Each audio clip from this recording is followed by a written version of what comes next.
جو میرے اور آپ کے نصیب میں ہے وہ مل کر رہے گا. یہ ساری دنیا میرا نصیب چھیننے کی کوشش کرے تو نہیں چھین سکتی, اور ساری دنیا میرے نصیب سے زیادہ دینے کی کوشش کرے تو دے نہیں سکتی. اللہ کرے یہ توکل ہم سب کے جناب بہم و گمان میں ایسا راسخ ہو جائے, اتنا مضبوط ہو جائے, پھر دیکھیں زندگی کتنی آسان ہو جاتی ہے. پرابلم یہ ہے ہمیں اللہ پر بھروسہ نہیں رہا, ہمیں دنیا پر بھروسہ ہے, ہمیں مال پر بھروسہ ہے, ہمیں اسباب پر بھروسہ ہے. لوگ کہتے جناب پیسے ہونے چاہیے, پیسے ہوں گے تو علاج ہو جائے گا, پیسے ہوں گے تو مسئلے حل ہو جائیں گے. ارے تعلقات ہونے چاہیے, جب کوئی پرابلم ہوگی تعلقات کام آئیں گے. ہم اسباب پر نظر رکھنے لگے, اللہ پر بھروسہ ختم ہو گیا. میں آپ سے سوال کرتا ہوں, آپ کے پاس کروڑوں روپے ہیں, اللہ نہ کرے کوئی بیماری لگ جائے, دنیا کا بیسٹ ہاسپٹل آپ ہائر کر لیں اور اس کا بیسٹ ڈاکٹر آپ کا علاج کرے, اگر اللہ نے شفا نہیں دینی تو شفا نہیں ملنی. ایک روپیہ جیب میں نہ ہو, بڑی سے بڑی بیماری ہو, علاج کرانے کے پیسے نہ ہو, اور بندہ رات درود پڑھتا سو جائے, اللہ نے شفا دینی ہے, صبح بغیر دوائی کے شفا یاب فرما دے گا. بھروسہ رب پر کرو جو کائنات کا مالک ہے, جو خالق کے اسباب ہے. ہم سمجھتے پیسے ہوں گے تو مدینے جائیں گے. کئی لوگ کہتے ہیں یار پیسے نہیں ہیں تو حج پر نہیں جا سکا. بھول ہے ان کی. ہم نے کروڑوں پتی بہت سارے دیکھے, ساری دنیا دیکھی, مدینہ نہیں دیکھا. اور ہم نے ایسے غریب بھی دیکھے جن کے پاس گھر نہیں ہے اور کئی بار مدینہ دیکھ لیا. کہاں کا منصب, کہاں کی دولت, قسم خدا کی ہے یہ حقیقت, جنہیں بلایا ہے مصطفیٰ نے وہی مدینے کو جا رہے ہیں. تو اے میرے میٹھے اسلامی بھائیوں, اسباب پر نہیں, خالق کی اسباب پر بھروسہ ہونا چاہیے. ایک بار ایک شخص بارگاہ رسالت میں حاضر ہوا, عرض کی حضور میرے ساتھ اونٹ ہے, میں اس کو باندھوں یا اللہ پر بھروسہ کروں؟ آقا علیہ السلام نے فرمایا باندھ لو, مگر بھروسہ رب پر ہی کرنا ہے. ہم سمجھتے میں نے تالا لگایا تو دکان سیف رہے گی, دکان کھولی تو کاروبار ہوگا. نہیں, دکان کھولنا سبب تھا, رزق دینے والی ذات رب کی ذات ہے. دکان پر تالا لگانا سبب ہے, حفاظت کرنے والی ذات رب کائنات کی ذات ہے. اپنے رب پر بھروسہ کرنا سیکھ جاؤ, آپ کی مشکلیں حل ہو جائیں گی. میں قرآن پاک کی وہ آیت پیش کرنے جا رہا ہوں جو بہت سارے کانسیپٹس کو کلیئر بھی کرے گی, ہماری پریشانیاں بھی انشاءاللہ دور ہوں گی. بعض اوقات ہم سمجھتے ہیں کہ یار بات تو ٹھیک ہے لیکن اتنا سارا قرضہ ہو گیا ہے, ساری زندگی نوکری کرتا رہوں پھر بھی شاید یہ قرضہ نہیں اترے گا, اتنی بڑی مصیبت آ گئی ہے, یہ حل کیسے ہوگی؟ میٹھے اسلامی بھائیوں, مصیبت میرے اور آپ کے لیے بڑی ہے نا, اللہ کے لیے تو نہیں ہے.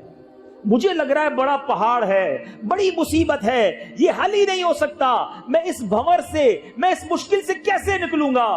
اے میرے بیچے اسلامی بھائیوں, ایک بار اللہ کو پکار کے دیکھو, ایک بار اپنے رب سے دوستی کر کے دیکھو, ایک بار اس کی بارگاہ میں سر جھکا کر دیکھو. مسئلہ یہ ہے ہمیں سب پر بھروسہ ہے, ہمیں اپنے رب پر بھروسہ نہیں. اللہ قرآن میں کیا وعدہ فرما رہا ہے ذرا سنیے گا. رب عز و جل ارشاد فرماتا ہے وَمَن يَتَّقِ اللَّهَ يَجْعَلْ لَهُ مَخْرَجًا. اللہ فرماتا ہے جو اللہ سے ڈرے اللہ تعالیٰ اس کے لیے نجات کی راہ نکال دے گا, راستہ نکلے گا. اور آگے فرمایا وَيَرْزُقْهُ مِنْ حَيْثُ لَا يَحْتَسِبُ. اللہ ادھر سے روزی دے گا جدھر سے تمہارا گمان بھی نہیں جاتا, گمان بھی نہیں ہوگا, ادھر سے روزی ملنا شروع ہو جائے گی. اور یہ کئی بزرگ بیٹھے ان سے پوچھئے, ایسا ہوا ہے زندگی میں کہ کئی بار ایسے پھنسے کاروبار میں, ایسا چکر چلا کہ لگا سب چلا جائے گا, گھر بھی چلا جائے گا, گاڑی بھی چلی جائے گی, بزنس سب چلا جائے گا, لیکن پھر ایسا چکر گھومتا ہے, ایسی غیبی مدد آتی ہے کہ سارے کام سدھرنا شروع ہو جاتے. کیسے ہوا؟ میری عقل تو کہتی تھی نہیں ہو سکے گا. وَيَرْزُقْهُ مِنْ حَيْثُ لَا يَحْتَسِبُ. اللہ ادھر سے روزی دے گا جدھر تمہارا گمان بھی نہیں جاتا. آگے فرمائے وَمَن يَتَوَكَّلْ عَلَى اللَّهِ فَهُوَ حَسْبُهُ. جو اللہ پر بھروسہ کرے اللہ اس کے لیے کافی ہے. اے میرے بیچے اسلامی بھائی, خدا را ہم سب آج ایک ذہن لے کر جائیں, کچھ بھی ہو جائے مجھے حرام نہیں کمانا, مجھے اللہ کو ناراض نہیں کرنا, مجھے رب کو راضی کرنا ہے, وہ انشاءاللہ میرے سارے کام سدھار دے گا. وہ خالق کے کائنات ہے, ان اللہ علی کل شیء قدیر, وہ ہر چاہے پر قدرت رکھتا ہے. لیکن ہم اللہ پر بھروسہ کرنا سیکھ جائیں. آپ یقین کریں جس دن آپ کی میری کیفیت یہ بن گئی نا, اس دن آپ اپنی آنکھوں سے دیکھیں گے, قدرت کا نظارہ دیکھیں گے کہ آپ کے مسائل کیسے حل ہو رہے ہیں. جب اللہ کی بارگاہ میں سر جھکے گا، جب اسی کو پکارا جائے گا، جب اس سے سچی محبت ہو جائے گی، اس کی ناراضگی سے ڈر لگے گا کہ نہیں مجھے اپنے رب کو ناراض نہیں کرنا، پھر آپ دیکھیں آپ کے لیے کیسے راہیں کھلتی ہیں. اللہ نے قرآن میں وعدہ کیا ہے. پیارے آقا علیہ الصلوۃ والسلام فرماتے ہیں تم ایسا، حدیث پاک کا مضمون ہے، تم اللہ پر بھروسہ کرو جیسا بھروسہ کرنے کا حق ہے، تو وہ رب کریم تمہیں ایسے روزی دے گا جیسے پرندوں کو رزق عطا فرماتا ہے. سارے پرندے صبح خالی پیٹ جاتے ہیں، شام آتے ہیں تو سب کو چارہ مل چکا ہوتا ہے. کبھی دیکھا ہے آپ نے کسی گھونسلے کے اندر کوئی کبڈ بنی ہوئی ہو، پرندہ شام کے لیے سنبھال کر رکھے؟ کسی پرندے، کسی جانور کو آپ نے نہیں دیکھا ہوگا کہ دوپہر کھائے تو رات کی فکر کرے. اسے پتا ہے جس رب نے دوپہر کو کھلایا ہے وہی رات کو بھی کھلائے گا. بقرہ عید میں ہم کرتے ہیں نا، جانور پالتے ہیں، بکرے کو یا گائے کو چارہ دیتے ہیں. کبھی دیکھا آپ نے دوپہر کو ہم نے چارہ کھلایا اور اس کے بعد اس نے پیر سے ٹوکری اپنے پاس رکھ لی کہ رات کو کیا کھاؤں گا؟ اس کو کوئی فکر نہیں ہوتی ہے. یہ انسان ہی ہے جس کے فریج بھی بھرے ہوتے ہیں، کبڈز بھی بھری ہوتی ہیں، جیب میں بھی پیسے ہوتے ہیں، پھر بھی سکون نہیں ہوتا کہ آگے کیا ہوگا، اگلے مہینے کیا ہوگا، بچوں کا کیا ہوگا، 5 سال بعد کیا ہوگا. اللہ کے بندے، رزق کا وعدہ رب کا ہے، اس کی فکر چھوڑ دے. مغفرت کا وعدہ نہیں ہے، اس کی فکر شروع کر دے. گارنٹی نہیں ہے ہم میں سے کون بخشا جائے گا، مگر اس کی کسی کو فکر نہیں. ڈاکٹر کے پاس کبھی بیٹھ کر دیکھیے گا، بہت سارے بلڈ پریشر کے اور بے سکونی کے لوگ آئیں گے، حضور بڑی ٹینشن ہے، بلڈ پریشر ہو گیا، شوگر ہو گئی. ٹینشن کیا ہے؟ کاروبار کا. کوئی ایک بندہ ڈاکٹر کے پاس نہیں آتا کہ اس ٹینشن میں نیند نہیں آتی کہ بخشا جاؤں گا کہ نہیں بخشا جاؤں گا، قبر جنت کا باغ بنے گی کہ نہیں. ارے جس چیز کی فکر کرنے کی حاجت تھی وہ چھوڑ دیا، اور جس کی فکر کی حاجت نہیں تھی ہم اس کی فکروں میں لگ گئے.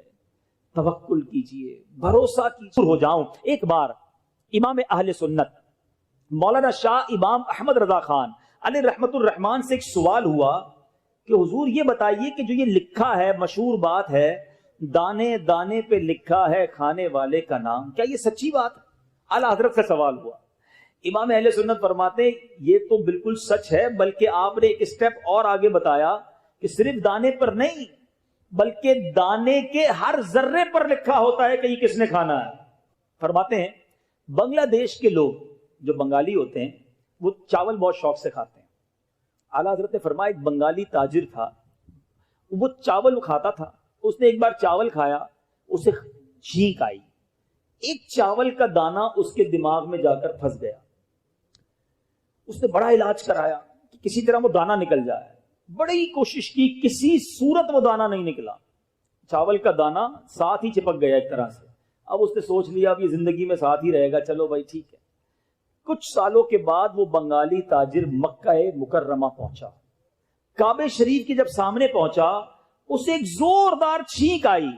جیسے ہی چھینک آئی وہی دانہ نکل کر کعبے کے فرش پر مطاف پر گرا. اعلیٰ حضرت لکھتے ہیں ایک کبوتر آیا، آ کر وہ دانہ اٹھا کر لے گیا. فرماتے ہیں اس دانے پر اس کبوتر کا نام لکھا تھا. عرصے تک اسے سنبھالنا پڑا، وہاں پہنچا جس کے لیے جس کا نام لکھا تھا، اور وہ دانہ اس نے کھا لیا. ہمارے ساتھ بھی ہوتا ہے، ہم نکلتے کہیں اور کھانا کھانے ہیں، اچانک کہیں رکتے ہیں اور کسی اور کے گھر پہ بیٹھ کر کھانا کھا لیتے ہیں. پھر خیال آتا ہے کہ یار میرے نوالے یہاں لکھے تھے. کسی کے گھر پہ جانے کا پلان ہی نہیں ہوتا، راستے میں جناب وہاں چلے جاتے ہیں، ادھر چائے پی لیتے ہیں. کیسے پی لیتے ہیں؟ آپ کا نام ادھر لکھا تھا، آپ کی سانسیں وہاں لکھی تھی. یہ یقین کامل کر لو کہ جو میرے نصیب میں ہے وہ مجھے مل کر رہے گا. اللہ پر بھروسہ کر لو، پھر دیکھو انشاءاللہ غیب کے خزانوں سے وہ کیسے